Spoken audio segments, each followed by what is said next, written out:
RMC মার্কেটের পেছন অংশে থাকা নয়নজলের ওপরে দোকান ঘরগুলিকে সরে যাওয়ার জন্য নোটিশ কল্যাণপুর পঞ্চায়েতে। প্রতিবাদে পথ অবরোধে সামিল ওই এলাকার দোকানদার এবং গ্রামবাসীরা।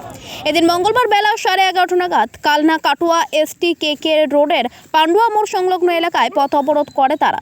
এরপরে কালনা থানা পুলিশ এসে পথ অবরোধ তুলে দেয়। অবরোধকারীরা তারা জানান, বহু বছর ধরে এই নয়নজলের ওপরে আমরা দোকান করে খাচ্ছি। হঠাৎ করে নয়নজলি পরিষ্কারের নামে আমাদেরকে উঠে যাওয়ার জন্য নোটিশ ধরিয়ে দেওয়া হয়েছে পঞ্চায়েতের তরফে। আমরা এখন কোথায় যাব, কি খাবো? এরপরই পথ অবরোধে সামিল হন তারা। কিছুক্ষণ পথ অবরোধ চলার পর পথ অবরোধ পুলিশি আশ্বাসে উঠে যায়।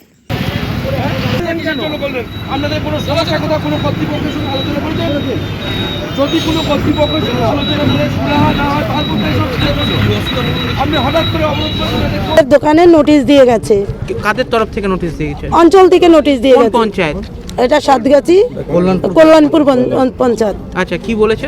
বলেছে 15 দিনের মধ্যে এই দোকান যদি না ভাঙো তাহলে পুরো চালিয়ে দোকান ভেঙে দেবে। আমরা আজকে 25 বছর ধরে সবজি ব্যবসা করে খাচ্ছি এখানে সাধারণ মানুষ, তাহলে আমরা দোকান ভেঙে দিলে আমরা কোথায় যাব? আমাদের সেই শুরু হওয়ার জন্য আজকে আমরা এখানে এসেছি। আচ্ছা, কবে নোটিশটা দিয়েছিল? নোটিশটা দিয়েছে আজকে 6 দিন হলো।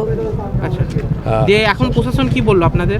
প্রশাসন এখন কিছু আমাদের যাওয়ার কথা বললো, এইটাই বলে গেল প্রশাসন। কি নাম আপনার? আমার নাম বিউটি হালদার।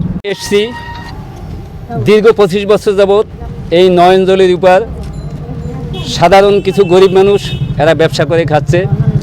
এই দোকানগুলি এখান থেকে উচ্ছেদ করে দেবে। এখানেরই আমাদের পঞ্চায়েত সমিতির এক সদস্য বিজেপি কিছু লোক দোকান করার জন্য নূতন করে এসেছিল এই 1 সপ্তাহ আগে। সেইটা নিয়ে একটা ঝামেলা হওয়ায় তাদের কোনো সফল না হওয়ার পরে তারা পঞ্চায়েতে একটা দরখাস্ত লিখেছেন যে এখানে নয়নজলির জল নিকাশি হচ্ছে না। আদৌ হয়তো সেটা তারা জানে না, এখানে জল নিকাশির কোনো অসুবিধা নেই। এই নয়নজলিটা এখানে দুটো অঞ্চল, একটা পূর্ব সাতগাছি, একটা কল্যাণপুর। পুরো নয়নজলিটা হচ্ছে কল্যাণপুর এলাকার মধ্যে। ওখান থেকে তারা এসে পুরো ঘেরা দিয়ে গেছে যে ফাঁকা জায়গা। আজকে আপনারা হ্যাঁ, ওই জন্যই পুরো আমাদের পিছনের ঘটনাটা একটু বলি। আজকে আমরা এসেছি, এই দোকানদাররা আমাদের কাছে অভিযোগ জানিয়েছে যে আমরা এই দোকান যাতে উচ্ছেদ না হয় আপনারা একটু সহযোগিতা করুন। এই জন্য আমরা এখানে কোনো দলমত নির্বিশেষে আমরা কোনো দলের হয়ে আসিনি। আমরা এসেছি সাধারণ মানুষ, গরিব মানুষ ব্যবসা করে খাবে, এদের হয়ে আমরা এখানে সামিল হয়েছি। আমাদের এটাই দাবি যে আপনাদের এখানে পঞ্চায়েতের তরফ থেকেই তো নোটিশটা দেওয়া হয়েছে। হ্যাঁ, নোটিশটা দেওয়া হয়েছে। আর আপনি আবার হচ্ছে গিয়ে এদের পাশে দাঁড়াতে এসেছেন, বিষয়টা বুঝতে না, পঞ্চায়েতে আমরা সাধারণ মানুষ, আমরা তো পঞ্চায়েতও না, সদস্যও না, আমরা হচ্ছি সাধারণ মানুষের পক্ষে। আমরা পঞ্চায়েতের কোনো লোক না। আমার নাম সুনীল মল্লিক। আচ্ছা, কি আপনি কোনো পদে আছেন? না, আমি কোনো পার্টির পদে নেই, আমি সাধারণ মানুষের হয়ে এসেছি যাতে এরা গরিব মানুষ। পথ অবরোধ করলেন কেন?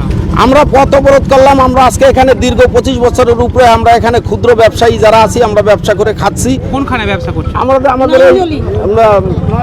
এর থেকেই নয়নজলের উপরে আমরা ব্যবসা করে যাচ্ছি। এর তলা দিয়ে জল যায়, ড্রেনের জলের জন্য আমাদের কোনো সমস্যা হয় না। এবং আমরা দায়িত্ব সহকারে বলতে পারি আমাদের এখানে যে পরিষ্কার করার, সংস্কার করার দায়িত্ব সে আমরা সঠিকভাবে পালন করব আমাদের যদি বলে। কিন্তু এত প্রতিশ্রুতি দেওয়ার পর আমাদের এখানে বলা হয়েছে তোমরা এখান থেকে দোকান তুলে দাও, তোমাদের এখান থেকে তুলে দিতে হবে, এবং অঞ্চল থেকে আমাদের নোটিশ দেওয়া হয়েছে। তার জন্য আমরা আজকে রাস্তাপথে অবরোধ করেছি। আমাদের 15 দিন টাইম দেওয়া হয়েছে। কত দোকানদার আছেন এখানে?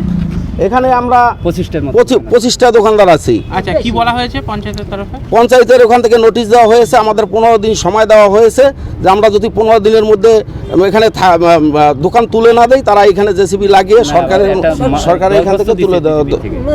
এবং বিজেপি থেকে তার আগে দরখাস্ত নোটিশ দেওয়া হয়েছে, হ্যাঁ, যে যাতে আমাদের এখানে পঞ্চায়েতের নোটিশ দেওয়া হয়েছে, বিডিওর কাছে নোটিশ দেওয়া হয়েছে যাতে আমরা এখানে দোকানদারি না করতে পারি।